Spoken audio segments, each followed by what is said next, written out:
Os irmãos, que a graça e a paz do nosso Senhor e Salvador Jesus Cristo esteja com todos. Nós estamos nessa manhã, nesse semestre, ao retorno das nossas salas, mas nós temos nessa manhã também a oportunidade de estarmos meditando naquilo que a palavra de Deus nos diz e por que nós estamos também dando ênfase àquilo que é o tema do nosso ano, que é o ano da adoração, para que nós possamos entender a centralidade da adoração e daquilo que a palavra de Deus nos mostra a respeito de tudo isso. E, portanto, nós estamos nessa manhã meditando um pouco mais a respeito desse tema. Nós faremos em duas partes. Primeiro eu quero fazer uma breve exposição do Salmo 148 e depois nós faremos um panorama geral desde o Éden até o céu. Então eu gostaria de convidá-los, eu convido a abrir a palavra do Senhor no livro dos Salmos, o de número 148.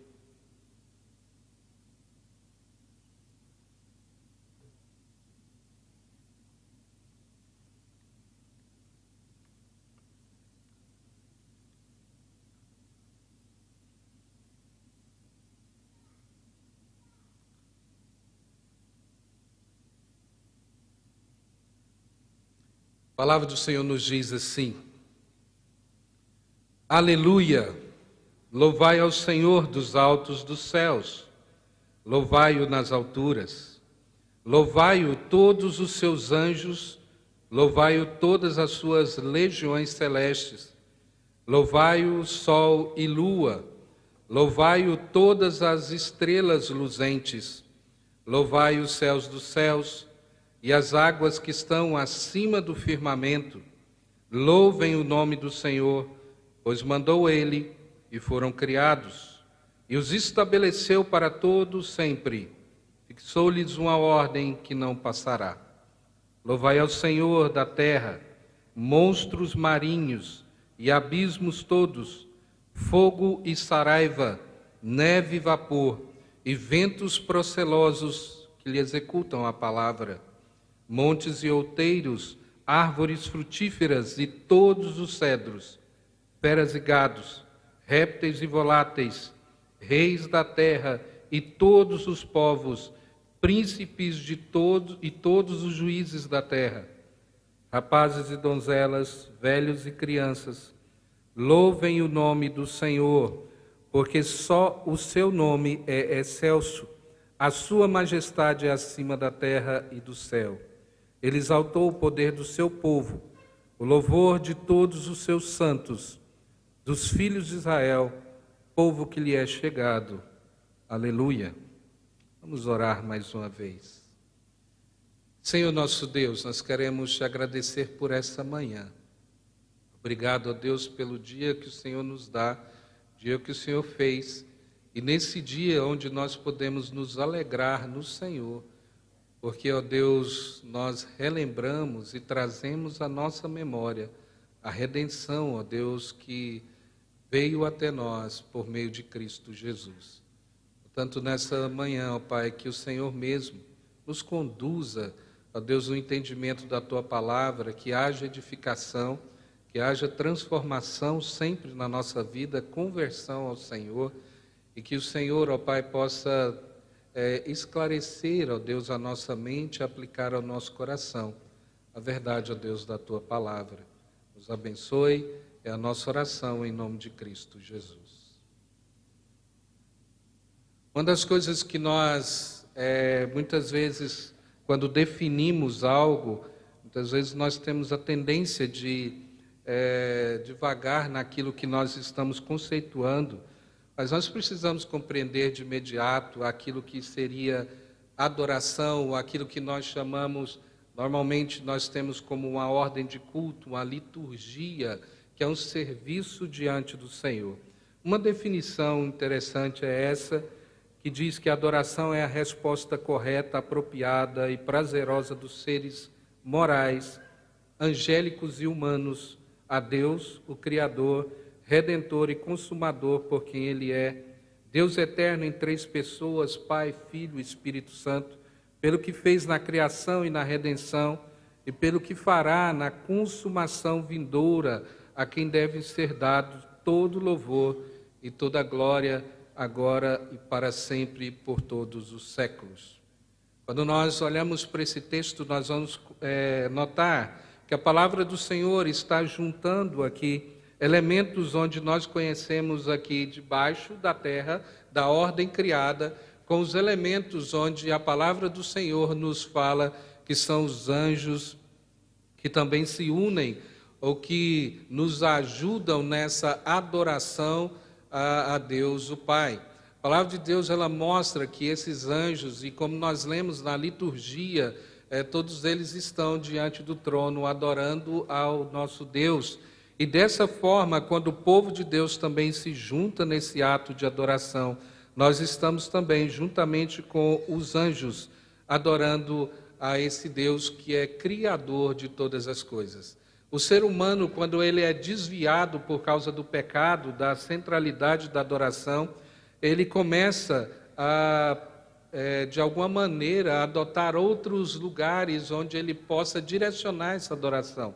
A partir do pecado, nós vemos que a adoração ela é contaminada completamente e, portanto, o ser humano ele tem a tendência de adorar ou a ordem criada, ou a ele mesmo, ou aquilo que normalmente ele entende como seres que são gerados ou que estão à nossa volta, né, no mundo criado, desviando assim completamente o foco, que o foco seria a adoração àquele que criou todas as coisas. Quando a gente olha para isso em todos os povos, e a gente olha para essa manifestação dos povos, quando eles se lançam nessa adoração, nós vamos perceber essa distorção, onde as pessoas adoram sol, a lua, as estrelas, ou mesmo adoram a anjos, né? Como muitas vezes isso chega até meio aos nossos círculos evangélicos, de desviar a adoração de Deus para adoração a anjos, como algo que muitas vezes nos chama muito a atenção. Mas a palavra de Deus nos mostra que isso tudo não passa de uma rejeição, como Estevão, ele no seu discurso lá em Atos, quando ele está fazendo um panorama geral daquilo que aconteceu com o povo, ele diz que o povo rejeitou a adoração a Deus e começou a adorar o exército celestial, ou seja, tudo aquilo que Deus criou, as estrelas, o sol, a lua, né, e tudo aquilo que nós vemos e que, de alguma maneira, as pessoas têm uma certa atração. Quando a gente estuda, muitas vezes, povos, as pessoas hoje elas têm a tendência de acreditar isso apenas a uma manifestação cultural, manifestações culturais de um povo, mas se nós formos olhar, nós vamos perceber que no cerne, na essência, aquilo que eles estão fazendo, quando não direciona a adoração a Deus, eles estão adorando, na verdade, aquilo que foi criado. Isso numa clara rebeldia e numa manifestação direta daquilo que aconteceu lá no Éden, quando Satanás ele entra no meio de toda a cena, para que, como Lúcifer, pudesse de alguma maneira influenciar agora a adoração dos seres humanos, naquilo que a palavra de Deus nos mostra, nos apontamentos, e que de fato aconteceu com Satanás e os seus anjos, e estava diretamente ligado a essa questão da adoração. Portanto, ele vem para exatamente corromper esse ato de adoração. Mas quando nós olhamos para esse salmo, nós temos algumas coisas que nós precisamos atentar e aplicar aqui na nossa vida. O texto nos diz, no verso de número 5, louvem o nome do Senhor, pois mandou ele e foram criados. Essa é uma sentença que vai se repetindo no texto de forma intencional, de mostrar que tudo isso é algo que foi ordenado, portanto, Deus que criou todas as coisas ordena, e não apenas de ordenar no sentido de passar a existir, mas o texto aponta para uma ordem daquilo que Deus controla, ou que faz com que tudo isso seja sustentado, não apenas numa ordem de falar para que exista, mas na ordem de colocar como todas essas coisas elas devem existir. E, portanto, a glória de Deus ela é revelada aqui a partir da liturgia de anjos e astros, como o texto diz. Ele diz, aleluia, louvai ao Senhor dos altos dos céus, louvai-o nas alturas. Então ele diz: louvai-o todos os seus anjos, louvai-o todas as suas legiões celestes. A glória de Deus é revelada nesse aspecto. Em todos os lugares da Escritura, onde nós vemos o relato a respeito de anjos, de seres celestiais, a palavra de Deus sempre nos mostra que eles vieram como servos e estão abaixo de tudo isso também como uma criação de Deus. E, portanto, a palavra de Deus nos mostra que a eles não é devido o louvor, como muitas vezes nós transferimos isso em alguns momentos por alguma atração que nós temos. Muitas vezes se distorce aquilo que é adoração e passa-se a adoração de anjos. Quantos muitas vezes não foram influenciados em alguns momentos da igreja de você achar qual era o seu anjo da sua preferência, ou o anjo da sua guarda, ou aquele que estaria com você para que você pudesse de alguma maneira honrá-lo, e isso de alguma forma entendendo como se fosse de fato algo que a Escritura ordena, e a palavra de Deus ela não ordena isso em lugar nenhum. Quantos que muitas vezes, mesmo sendo crentes, eles acham que os astros determinam a sua vida e ainda dizem: olha, eu sou assim porque eu sou escorpião em ascendente em câncer, ou sei lá o que, ascendente em alguma coisa, e assim relaciona a sua vida, o seu jeito de ser, a forma que você age com os astros, como se os astros determinassem aquilo que você é. E muitas vezes a gente acha: não, isso não tem problema nenhum, porque as pessoas falam, é exatamente o que eu sou, porque eu sou assim, eu sou sei lá, de escorpião, e o escorpião ele age dessa forma, e às vezes a gente acha que não tem nada a ver relacionar isso na nossa vida e falar: não, é apenas algo que os astros que nos mostram a respeito disso, sem entender que no pano de fundo de tudo isso está o desvio de adoração, o desvio da adoração. Porque quem determina a nossa vida a partir de agora, em Cristo Jesus, é exatamente o ser feito nova criação em Cristo Jesus, e os astros não têm poder sobre nós, ou sobre aquilo que nós somos. As pessoas também tendem a relativizar os seus comportamentos, dizendo: mas é porque é assim, as pessoas do meu signo reagem dessa maneira. Muitas vezes tentando de alguma forma trazer isso um pouco mais para o meio evangélico, as pessoas falam: olha, você precisa entender então hoje qual é o salmo do seu dia. O salmo do seu dia é esse, né? O seu número da sorte é esse, né? Então nós vamos hoje nessa direção, e as pessoas elas acham que não, mas está falando a respeito de Bíblia, se é a palavra de Deus, está tudo bem, está tudo ok. Só que a gente não percebe que no meio de tudo isso, o pano de fundo é o desvio da adoração, para que você, ao invés de adorar o Criador, você passe a olhar para aquilo que é criado, para a ordem criada, e devotar a eles algo que diz respeito à sua vida. Só que a glória de Deus ela é revelada por meio de anjos e de astros, e tudo isso aponta para Deus. Então ele diz: louvai o sol e lua, louvai todas as estrelas luzentes. Todas essas, os astros que são criados por Deus, ele tem uma finalidade, e tudo isso é para a glória de Deus. Então ele diz: louvai os céus dos céus e as águas que estão acima do firmamento, louvem o Senhor, o nome do Senhor, pois mandou ele e foram criados. Todas essas coisas foram criadas por Deus e para a glória de Deus, e elas servem a esse propósito apenas, não ao propósito de determinar a nossa vida. Então alguns perguntam: mas pastor, o senhor não sabe a respeito da questão da lua, cortar o cabelo na lua cheia dá isso, aquilo outro, fazer isso na lua, pescar tem lua. Sim, não estou falando que não haja uma ordem da parte de Deus que se manifesta em meio a tudo isso, mas isso não tem nada a ver com a questão da adoração, ou de como que você, na verdade, vai submeter a sua vida a tudo isso. Eu sei que os pescadores vão, não sei nem que lua que é,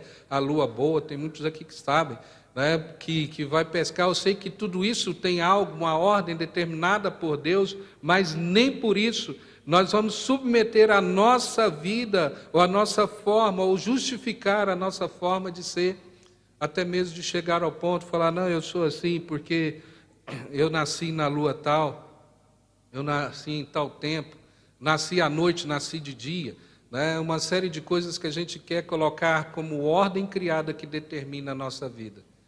Primeira coisa que a gente deve atentar, tudo isso foi criado por Deus e é para a glória de Deus, para manifestar a glória de Deus. Mas a palavra de Deus ainda nos mostra que a glória de Deus é revelada nessa ordem da criação. E o texto diz, e os estabeleceu para todos sempre, fixou-lhes uma ordem que não passará. As leis daquilo que Deus cria no universo, a palavra de Deus nos mostra lá em Colossenses, que tudo é sustentado pelo poder e está em Cristo Jesus.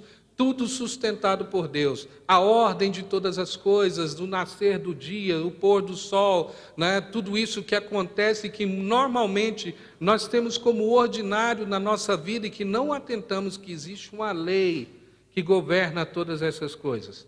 Quando nós paramos para olhar para tudo isso, e a gente se pergunta, e se isso mudar? E se essas coisas, quem sustenta tudo isso? Quando o ser humano ele passa a observar a ordem criada, ele começa a atentar que há alguém muito maior do que tudo isso, e que criou, e que determinou como essas coisas devem agir. A palavra de Deus então nos mostra que é Deus quem faz tudo isso, e a glória de Deus é revelada nessa ordem da criação. Então, de todos os aspectos, quando você entende essa questão do nascer, do sol, da lua, e de como tudo isso é sustentado, por que o sol não esquenta mais do que deveria, né? Por que alguma coisa não acontece diferente? Nós vamos perceber que a palavra de Deus que nos diz que Ele ordenou que assim fosse. Quando alguns estudam que se mudasse às vezes milímetros em algumas coisas na terra, todos nós morreríamos aqui, que a gente não suportaria. Então nós vamos perceber qual é o poder daquele que criou todas essas coisas. Ele que estabeleceu todas essas leis. E tudo isso aponta para a glória de Deus. Mas a palavra de Deus ainda chega no final e ele mostra que tudo isso é feito, a glória de Deus é revelada no seu amor redentor. Ele termina o texto falando a respeito desse louvor, da majestade de Deus, do nome de Deus que é excelso acima de todos e de tudo. Ele nos convida então a adorar, e aí ele diz o porquê que nós devemos adorá-lo. Então o texto diz no verso de número 13 e 14, louvem o nome do Senhor, porque só o seu nome é excelso, acima de tudo. A sua majestade é acima da terra e do céu. A ideia paralela no texto. Então ele diz, ele exalta o poder do seu povo, louvor de todos os seus santos, dos filhos de Israel, povo que lhe é chegado, ou povo que lhe foi aproximado. Se você lembrar daquilo que a palavra de Deus nos diz lá em Efésios, no capítulo 2, diz assim, mas agora em Cristo Jesus, vós que antes estáveis longe, fostes aproximados pelo sangue de Cristo. Nós vamos perceber que essa é a mesma linguagem, Paulo está usando a linguagem do salmista para mostrar o ato de redenção de Deus. Ou seja, é Deus que nos atraiu, é Deus que nos chama para Ele, povo que lhe é chegado, no ato de que não foi, o termo aqui não é algo que a gente fez, mas aquilo que Deus fez, ou seja, Deus nos aproximou dEle, para que nós possamos compreender toda essa ordem criada e para quem que nós devemos de fato render todo o nosso louvor e toda a nossa adoração. Aquilo que a palavra de Deus nos mostra então que em Cristo Jesus nós temos exatamente a restauração completa daquilo para que o Senhor nos fez, o propósito, o fim daquilo que Deus nos fez, que é adorar ao nosso Deus, aquele que nos criou, e que por sua vez tudo isso foi manchado, maculado, completamente danificado no Éden por causa do pecado. E aí a história toda da redenção, ela vai nos contar que é um ato de Deus nos trazendo ao original, nos fazendo agora entender que a adoração é a centralidade e é o porquê que nós fomos criados. então olhar para tudo isso, desde o Éden, fazendo um panorama daquilo que a palavra de Deus nos mostra, desde o Éden ali na adoração, nós vemos que o chamado para adorar veio a Adão no contexto de um pacto.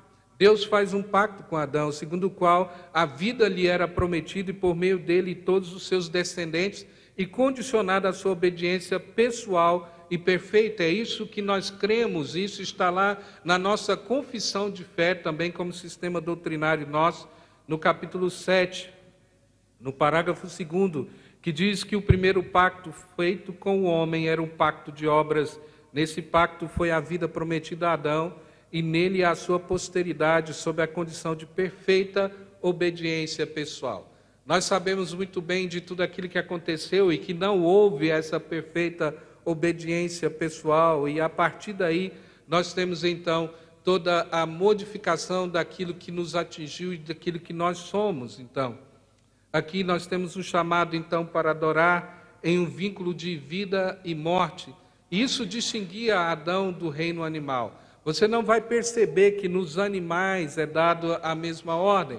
Aquilo que Deus determina exatamente ao homem. Aqui há uma distinção clara e que nós precisamos ter. Parece estranho falar nos nossos dias que há uma distinção clara. E lamento muito, eu sei que para muitos é uma dor terrível, mas há uma distinção. Os animais não têm a mesma, não foram feitos da mesma forma e com a mesma finalidade para essa adoração direta a Deus, de forma racional. Portanto, no céu, sim, nós não teremos os pets.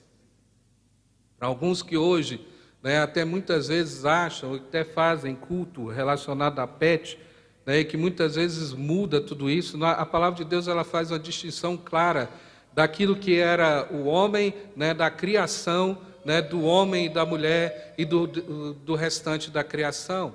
A essa adoração lógica é dada aos seres humanos, quem Deus criou à sua imagem e semelhança, e isso reflete exatamente as características da Trindade. Portanto, isso é apenas comunicado ao ser humano, Adão e Eva, à sua imagem e semelhança. Nós não temos nos demais, no reino animal ou em toda a ordem criada, a mesma sentença de que eles foram criados à imagem e semelhança.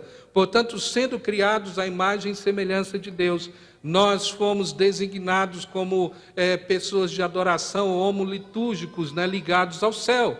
Nós fomos ligados ao céu por causa disso. Nós somos criados à imagem e semelhança de Deus e, portanto, feitos para adoração.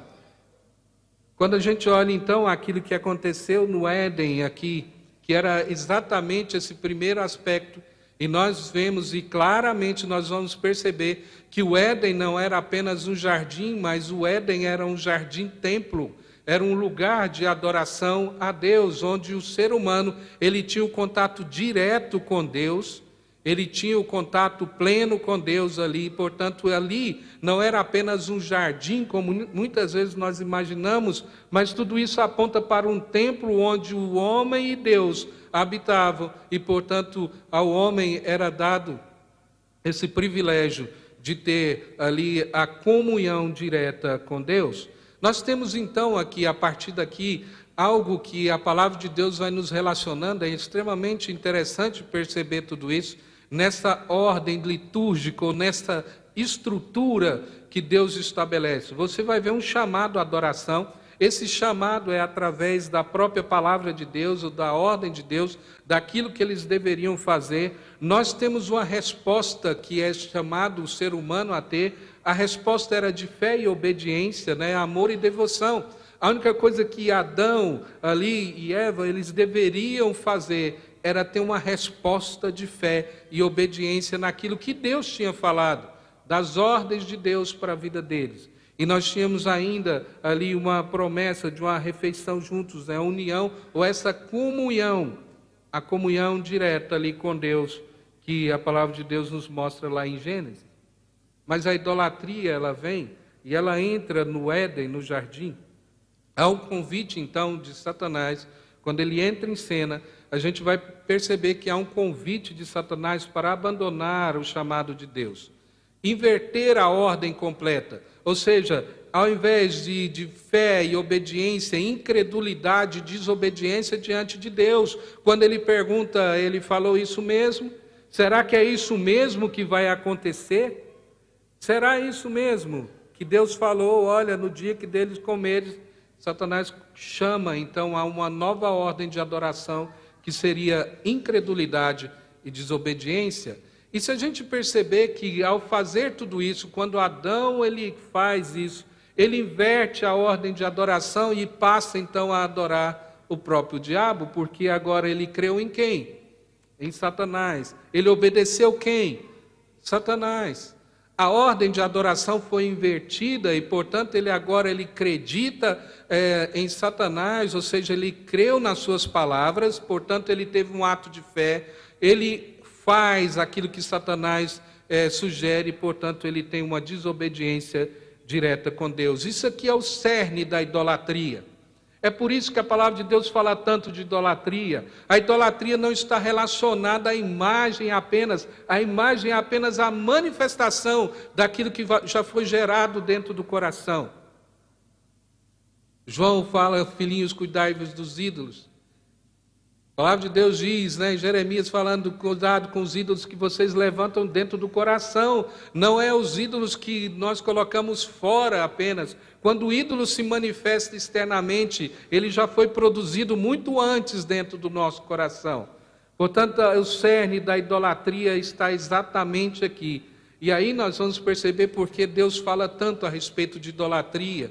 Porque todos nós agora em Adão, a nossa tendência é de sermos idólatras, completamente idólatras, de deturpar a adoração e de colocar na ordem criada, naquilo que nós temos, naquilo que Deus dá, em tantas coisas que são boas por natureza, mas que o nosso coração não deve ser dado devoção a elas. Nós colocamos tudo isso antes de Deus, tudo isso numa relação direta daquilo que aconteceu com Éden. Portanto, vem Lúcifer para corromper a adoração na terra. Adão e Eva abandonam aqui o jejum probatório, ou seja, nós tínhamos as árvores ali. A palavra de Deus fala, olha, de todas as árvores do jardim comereis, mas não comereis lá a árvore do conhecimento do bem e do mal. Mas quando a gente olha lá em Apocalipse, por que Apocalipse nos dá sempre, ele diz ao vencedor, dar-lhe-ei de comer da árvore da vida. Esse era apenas um jejum probatório ali de Adão e Eva no jardim, onde eles estavam indo nessa direção, mas eles abandonam tudo isso. Mesmo tendo aquilo que poderia supri-los, eles abandonam o jejum probatório e, portanto, eles desobedecem a Deus. Adão e os seus descendentes, então, que somos todos nós, permanecem homens litúrgicos, só que agora nós deturpamos completamente a adoração. A ordem que ainda permanece, chamado, resposta, refeição, tudo isso permanece ligado dentro do nosso coração, mas de forma completamente errada. Então nós transferimos agora a adoração que era ao Criador. A nossa tendência de todos nós é de transformar isso numa adoração à criatura. A liturgia, então, uma liturgia alternativa, ela é introduzida no mundo, que é a idolatria. Ela for introduzida no mundo e persistiria como disposição de todos os descendentes de Adão. Então não há nenhum de nós que não possa agora, que possa chegar diante de Deus e falar, eu não sou um idólatra. Todos nós somos por causa do pecado. E é exatamente isso que a palavra de Deus está nos mostrando do começo ao fim. Isso não muda de forma tão simples como a gente imagina. Isso é necessário ser refeito, precisa que nós sejamos refeitos para que nós possamos agora de fato entender o que é adoração e adoração verdadeira diante do Senhor. Mas a adoração, então, ela começa desde o Éden, então, a partir do Éden, de forma agora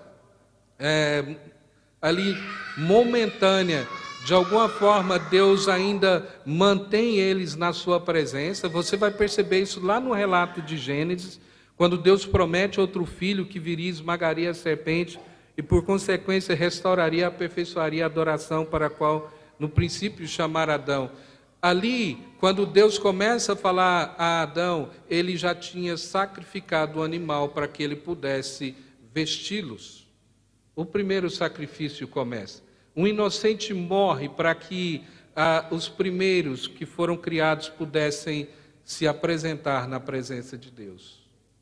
O inocente morre para que eles pudessem agora receber essas instruções. Então, uma vítima inocente está aqui morrendo para que Adão e Eva permanecesse temporariamente na presença de Deus. Quando Deus mata o animal, faz dele agora vestimentas para que eles pudessem agora receber as ordens que estavam por vir. Então começa-se agora um novo sistema de adoração, que é por meio do sacrifício, e a palavra de Deus vai nos mostrando a progressão de tudo isso ao longo da revelação do Antigo e do Novo Testamento.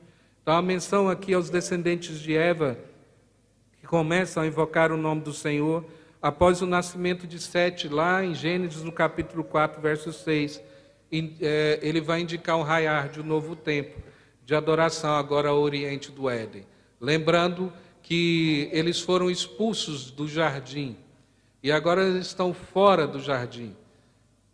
E agora eles estão, para que eles pudessem, de fato, adorar a Deus, era necessário sempre ter algo antes. Uma vítima precisava morrer.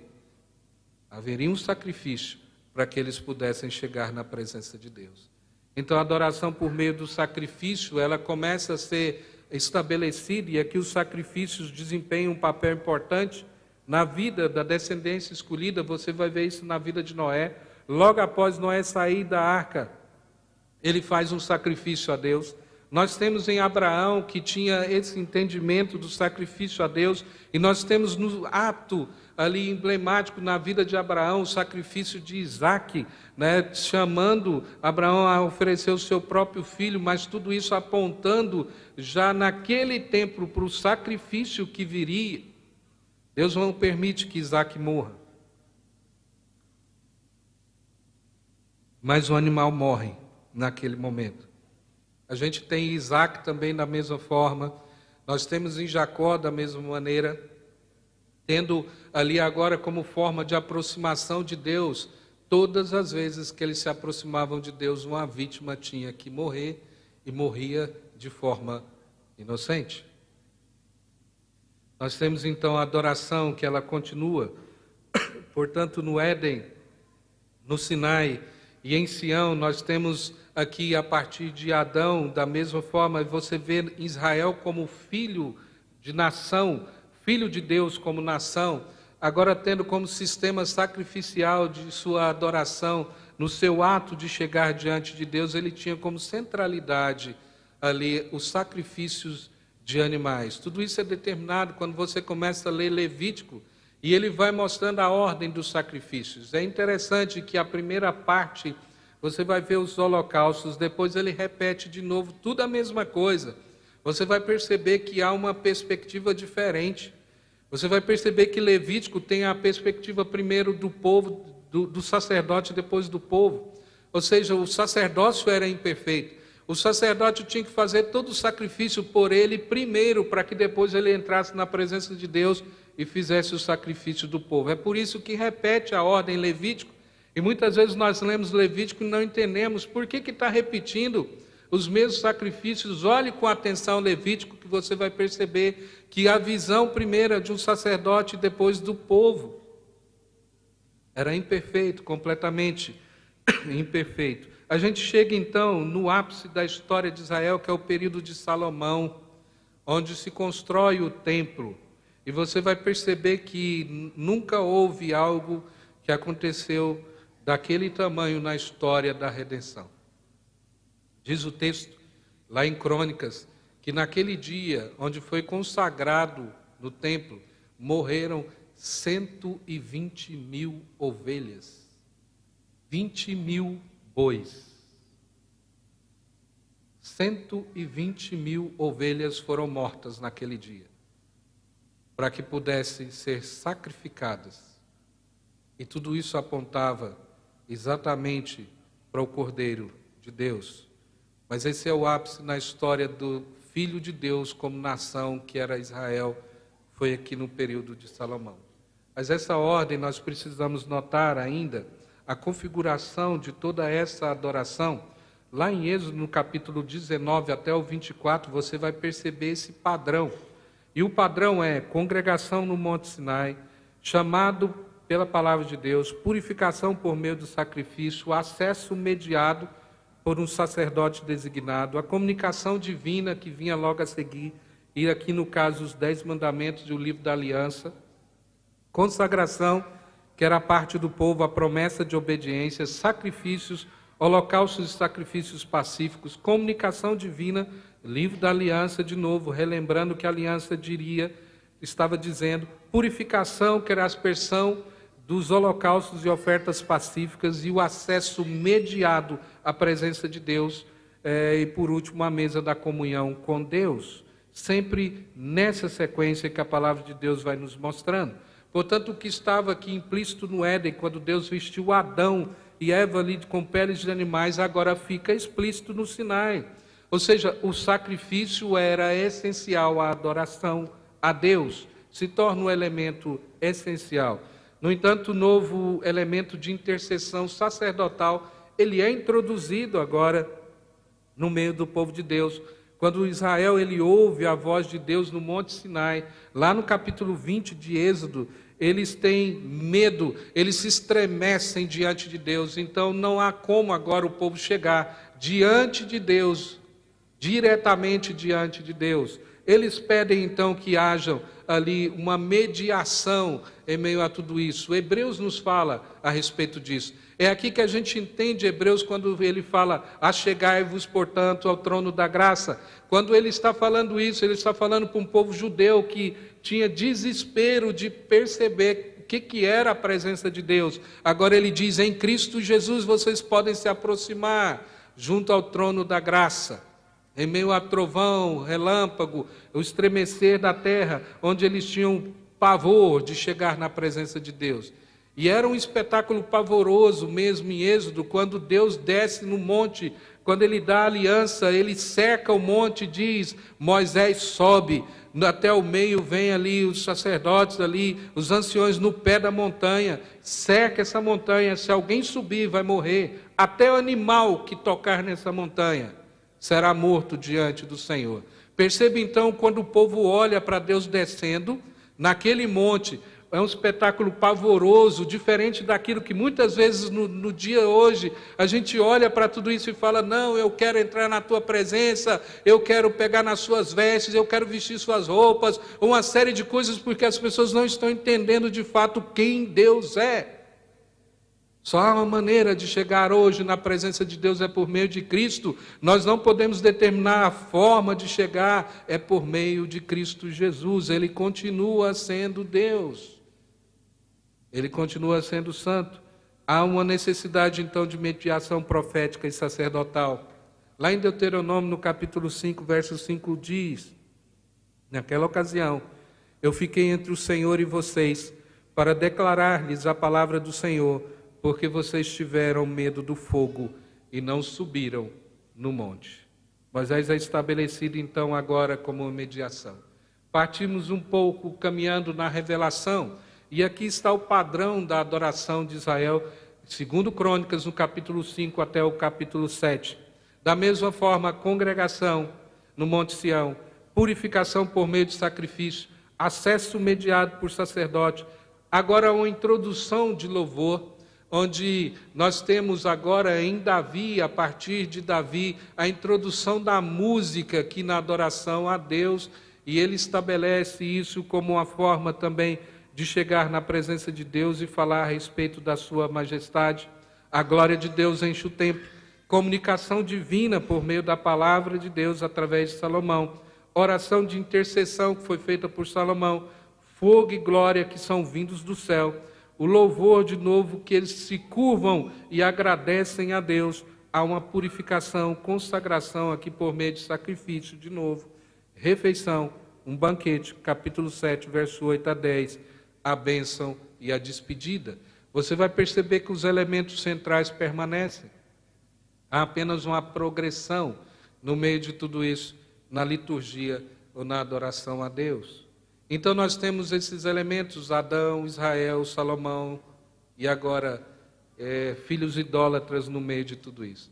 Há uma adoração completamente imperfeita, mesmo no Antigo Testamento, mesmo o povo apresentando sacrifícios diante de Deus, nós vamos perceber que essa adoração ela é imperfeita diante do Senhor, mas ela é aceitável por causa do pacto da graça. A nossa adoração, ela ainda é imperfeita, ela é aceita em Cristo Jesus. Nós entramos na presença de Deus por meio de Cristo, por causa do mediador. É por causa dele que nós entramos e ele aceita o nosso louvor e a nossa adoração, mas a nossa adoração, ela ainda é imperfeita. Essa palavra de Deus então nos mostra que no meio de tudo isso, dessa sequência, você vai ter Davi. Quando chega na história de Davi, Davi chega num determinado ponto e fala: eu vou construir um templo diante do Senhor, para o Senhor. Deus fala: você não, você é homem de sangue. Os seus filhos sim, você não. Então diz o texto que Davi, ele faz a provisão para o templo, mas a ele não é permitido construir o templo. Então vem o tempo que Deus determina a sua construção. Nós vimos isso numa aula de uma das turmas, que todos os elementos, se você olhar para os elementos do templo, você vai perceber claramente que há uma alusão ao jardim do Éden. O templo, ele tem vários elementos. As partes deles, os elementos deles, apontam para aquela primeira adoração que há no Éden. E assim nós temos, não é aleatório tudo isso que é colocado ali. Então nós temos Salomão construindo esse templo onde a glória do Senhor desceu ali. Mas perceba que em meio a tudo isso, os filhos continuam idólatras, adoração imperfeita. E aqui nós temos a manifestação de Adão sempre sendo revivido na história do povo de Deus. Como filho, Israel como filho de Deus, nação, filho. A palavra de Deus utiliza essas máximas, falando a respeito de Israel como filho. Lá em Números, no capítulo 21, nos mostra que esse povo corrompeu completamente a adoração da mesma forma. Aqui a palavra de Deus não está colocando juízo de valor, não. Muitas vezes nós temos desconfortos ao olhar para essa palavra, porque tanto em Baal-Peor quanto na questão de Salomão foram as mulheres que corromperam o coração dele. Mas aí a gente fala, não, tem desconforto de falar, estaremos menosprezando as mulheres de forma nenhuma. É uma ordem daquilo que a palavra de Deus coloca. Adão, Eva, primeiro pegando o fruto, dando a Adão.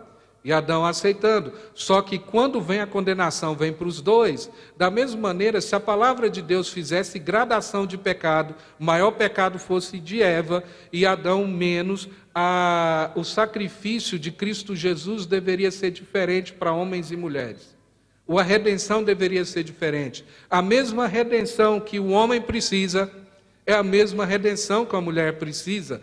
Tudo isso está em Cristo Jesus, portanto a palavra de Deus não está fazendo juízo de valor e não tem desconforto aqui. Foi sim, a palavra de Deus estava dizendo, lá em Baal-Peor, as moabitas entraram no meio do povo de Israel e deturparam completamente a adoração e o povo foi consumido diante do Senhor.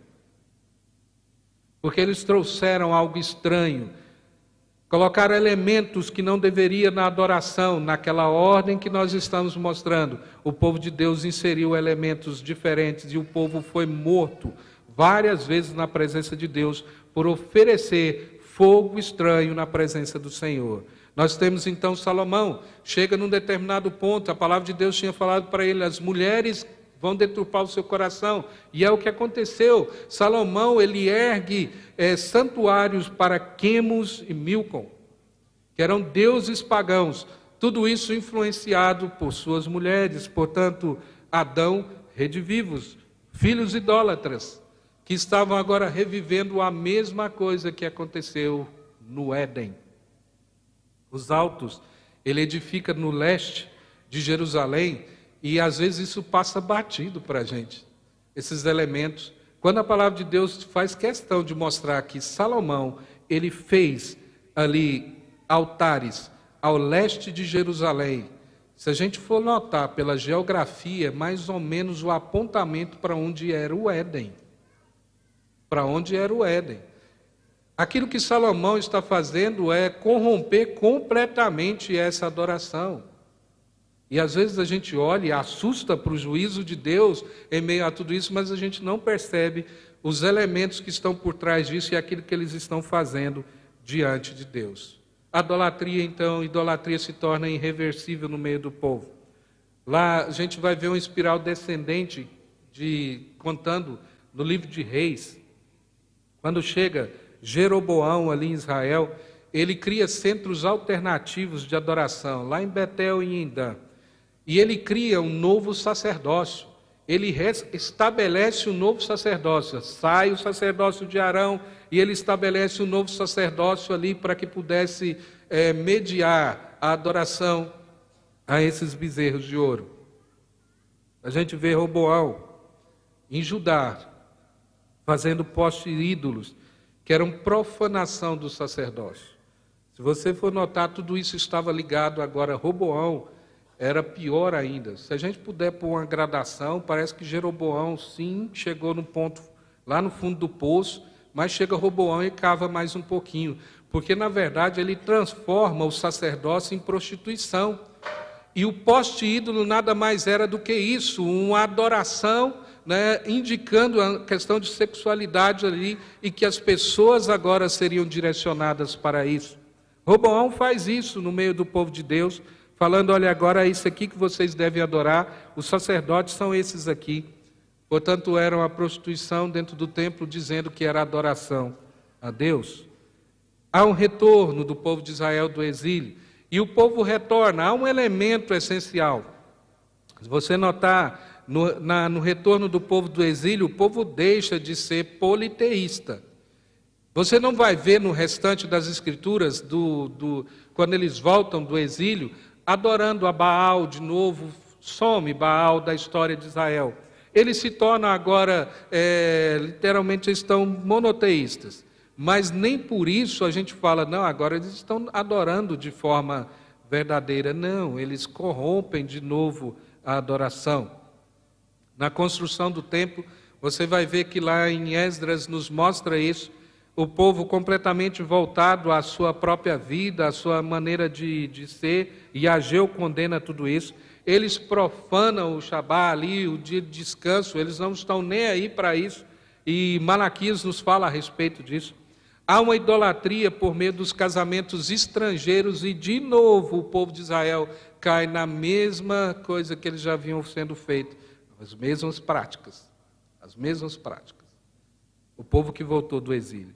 Lá em Malaquias, então, no capítulo 3, verso 4, diz, então a oferta de Judá e de Jerusalém será agradável ao Senhor, como nos dias antigos e como nos primeiros anos. Há uma promessa, então, quando chega no final de Malaquias. Há um apontamento de esperança agora daquilo que viria. Então a gente começa a fazer a transição para chegar no Novo Testamento. Chega então no Novo Testamento e nós temos então a figura de quem de fato é um perfeito adorador. A primeira coisa que Deus fala ali a respeito de Cristo Jesus no ato do seu batismo: este é meu Filho amado, em quem eu tenho todo o meu prazer. É nele que eu me comprazo. A adoração não é isso? O adorado chegando ao adorador e falando, eu tenho prazer na sua presença aqui. Aquele a quem Deus tem completo prazer na sua presença é o Filho agora, o perfeito adorador. Essa expectativa então é satisfeita com a vinda do Filho definitivo de Deus, porque a palavra de Deus fala nos últimos dias, Jesus Cristo, o último Adão, o verdadeiro Israel e filho de Davi, como Filho de Deus, ele cumpriu e aperfeiçoou esse ofício tríplice. Tudo aquilo que foi feito no Antigo Testamento para que pudesse restaurar a adoração, profeta, sacerdote e rei, agora tudo isso nós temos sendo cumprido em Cristo Jesus e de maneira perfeita. E tudo isso está ligado diretamente à questão da adoração. Então nós temos agora, desde o início, perceba a diferença. Adão está ali no jardim do Éden sendo tentado por Satanás. Como diz Mateus que era a antiga serpente, Tá? Mateus faz a ligação, que a antiga serpente ela chega agora para tentar, e diz a palavra do Senhor que quem levou o Cristo Jesus ao deserto para ser tentado foi o próprio Espírito de Deus, não foi Satanás. Foi Deus quem leva Jesus para o deserto para ser tentado. E olha aquilo que acontece ali. Se você perceber, essa antiga serpente, ele começa a tentação de Jesus falando a respeito de alimentação, transforma essas pedras em pães. Jesus ali em jejum 40 dias, transforma essas pedras em pães, se você de fato, né, é filho de Deus. Jesus responde, nem só de pão viverá o homem, mas de toda palavra que procede da boca de Deus. Está lá em Deuteronômio.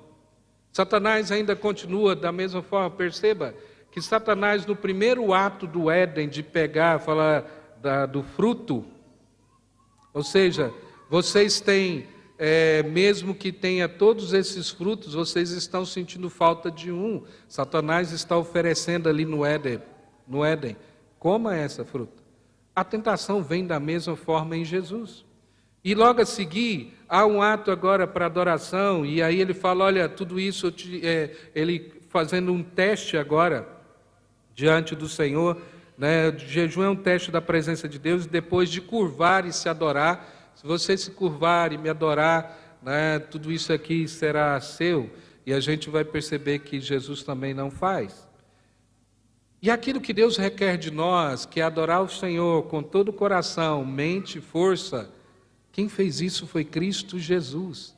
Nesse ato que Deus nos chama desde o começo para adorar o Senhor com todo o nosso coração, com toda a nossa mente, nossa força, tudo isso é feito por Cristo Jesus, Ele apresenta desde o deserto ali na sua tentação. É isso que acontece ali. Jesus então, Ele é o perfeito adorador. Só que essa adoração, ela vem sendo aperfeiçoada agora. A palavra de Deus nos convida lá em Hebreus 8, verso 1 e 2, com intrepidez entrar no Santo dos Santos, mas por meio de Cristo Jesus.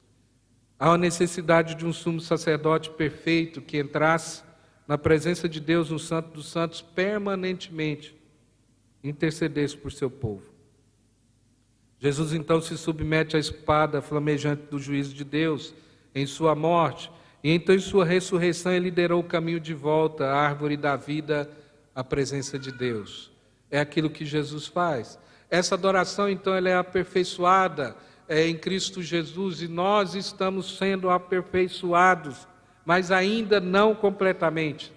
Isso reflete aquilo que nós cremos, que está lá também na confissão de fé, no capítulo 16, no ponto 6, que diz assim: não obstante o que havemos dito, sendo aceitas por meio de Cristo as pessoas dos crentes, também são aceitas nele as boas obras deles, não como se fossem nesta vida, inteiramente puras e irrepreensíveis à vista de Deus, mas porque Deus, considerando-as em seu Filho, é servido a aceitar e recompensar aquilo que é sincero, embora seja acompanhado de muitas fraquezas e imperfeições.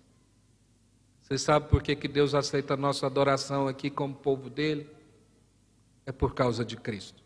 Não é por causa nossa, nem por causa das nossas obras, mas é porque Cristo Jesus conquistou isso, porque as nossas obras, a nossa vida ainda continua imperfeita diante do Senhor. Lá em 1 Coríntios, no capítulo 13, nos fala assim: agora pois vemos um reflexo obscuro, como em espelho, mas então veremos face a face. Agora conheço em parte, então conhecerei plenamente da mesma forma como sou plenamente conhecido. Esse texto aponta para o dia que nós estaremos agora de fato na presença do nosso Deus. Tudo aquilo que nós vemos, tudo aquilo que o Senhor nos apresenta, nós vemos ainda de forma meio que obscura, mas a palavra de Deus aponta para o dia onde nós veremos de fato, plenamente, agora livres de todo o pecado, nós estaremos na presença do Senhor. E aqui nós chegamos em Apocalipse, como nós lemos lá no início, onde os anjos já estão lá, os 24 anciões já estão lá dizendo: Santo, Santo, Santo é o Senhor dos exércitos. O que eles estão fazendo? Esperando exatamente nós, que chegaremos um dia e nos ajuntaremos a esse coral dizendo: Santo, Santo, Santo é o Senhor dos Exércitos Todo-Poderoso. É aquilo que a palavra de Deus nos fala. Então, se você perceber, Apocalipse não é um livro de terror, como alguns vão imaginar. Ah, Deus me livre de ler Apocalipse à noite, morro de medo de tudo isso. Mas o livro de Apocalipse, ele na verdade é um livro de adoração. É um livro de adoração. 24 vezes ele repete a mesma palavra adoração, o termo adoração, em tom litúrgico. Ele repete 24 vezes esse termo. E o verso 8 do capítulo 4, ele diz: Santo, Santo, Santo, é o Senhor Deus, o Todo-Poderoso, aquele que era, que é e que há de vir. A adoração no céu, então, qual é a estrutura? A estrutura que nós estamos vendo do início até o fim. A estrutura, então, continua. Apocalipse capítulo 1 até o capítulo 3, há uma congregação ao redor de Cristo, a igreja na terra. Há um chamado à adoração na terra e no céu, do capítulo 2 até o capítulo 4. Há a confissão de arrependimento, exposto os pecados das igrejas, capítulo 2, 3, 5, 3 e 4. Purificação, o cordeiro que for morto, capítulo 5, versos 5 a 7. Há um acesso mediado, o cordeiro abre o rolo diante de Deus. Aí os 24 anciões dizem: ele é digno, somente o cordeiro é digno de abrir o rolo diante do Senhor, de Deus. É ele que o faz, há um acesso mediado ao louvor por anjos e toda a criação. Capítulo 5, do verso 9 até o 14. A comunicação divina, a palavra de Deus aberta é proclamada em toda a terra. Ainda há uma resposta, é a oração pelos santos, capítulo 7 de Apocalipse, capítulo 8 e o capítulo 11, verso 15 a 18. E é interessante notar, há uma refeição. Aquilo que Jesus promete, que um dia, no dia que nós estivermos com Ele, haverá um banquete. Mas já perceberam que a palavra de Deus nos promete, quando nós estivermos lá, Ele diz: ao vencedor, dar-lhe-ei de comer da árvore da vida. Ao vencedor, dar-lhe-ei comer da árvore da vida. E é uma bênção no final. Portanto, a estrutura litúrgica que Deus estabelece no Éden, isso tudo será refeito quando nós estivermos no céu e permanecerá a ordem, chamado, resposta, refeição. Aquilo que Adão e Eva não conseguiram fazer e de esperar num jejum probatório, o Senhor agora fará conosco, mas por meio de Cristo, porque Cristo conquistou isso. Foi Cristo Jesus, como segundo Adão, conquistou tudo isso. Agora nós faremos a ordem correta, chamado, resposta, refeição. É aquilo que a palavra de Deus nos promete. Então ele diz no capítulo 22, felizes os que lavam as suas vestes para que tenham direito à árvore da vida e possam entrar nas cidades pelas portas. Cidade e jardim, melhor que o Éden, é aquilo que a palavra de Deus nos mostra. Da mesma forma, se você pegar a Nova Jerusalém, você também vai perceber que é uma cidade, jardim, melhor do que o Éden, onde flui um rio puro da água da vida, que a palavra de Deus aponta, que é Cristo Jesus. Eu quero só encerrar relembrando um texto de João no capítulo 4, quando a mulher samaritana está no poço, ansiando pelo marido perfeito. O marido perfeito estava diante dela, que era Cristo Jesus. E ela está tentando matar a sua sede, ela está tentando matar a sua fome com relacionamentos, mas na verdade era essa questão da adoração. E Jesus aponta para ele mesmo, falando que ele é essa água que jorra. E aí ele diz que quem crê em mim, então ele diz: o que vem a mim jamais terá fome, e o que crê em mim jamais terá sede. É isso que o Senhor fará conosco, é isso que Ele está fazendo conosco. Portanto, já e ainda não. Nós permanecemos como homos litúrgicos, ou seja, nós somos criados para adoração. E se não adorarmos a Deus, nós vamos adorar qualquer outra coisa. Então nós somos chamados para adorar, e o nosso coração ficará inquieto até que respondamos a esse chamado em fé e obediência e venhamos nos banquetear em Cristo. É a isso que o Senhor está nos levando. Percebam então que a adoração, ela é central na nossa vida. Perceba a ordem, a evangelização, o serviço, o ensino, tudo isso passará, mas a adoração não passará. A adoração não passará. Pela eternidade, nós estaremos agora adorando em comunhão com Deus e agora como comunhão plena em Cristo Jesus. Que Deus nos abençoe, que Deus nos ajude a compreender a sua palavra e que Ele nos dê essa ânsia de chegarmos logo o dia onde nós estaremos agora plenamente na presença do Senhor e adorando ao Senhor de maneira perfeita, por causa de Cristo Jesus. Vamos orar?